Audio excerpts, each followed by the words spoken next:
हम देखो, ये एक पुरानी ट्रेजर मैप है। लगता है कोई राज छुपा है।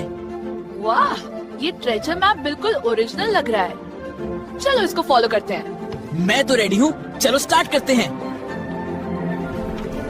ये जंगल थोड़ा स्कैरी लग रहा है। क्या तुम्हें लगता है ये सही रास्ते पर है? ये मैप तो बिल्कुल सही दिख रहा है। हम सिर्फ थोड़ा और चलेंगे, कुछ इंटरेस्टिंग मिलेगा। चलो देखते हैं, लेकिन ध्यान रखिए। हमने ट्रेजर ढूंढ लिया, ये सच में हो गया। वाह, ये हमारी मेहनत का नतीजा है। अब हमारी दोस्ती के साथ साथ एक और खजाने का राज भी खुल गया। और ये तो बस शुरुआत है साथी। हाँ, जो भी हो, आज का दिन यादगार हो गया। ये देखो, ये वही केव है। ट्रेजर यही होना चाहिए। वाह, ये केव काफी पुरानी लग रही है।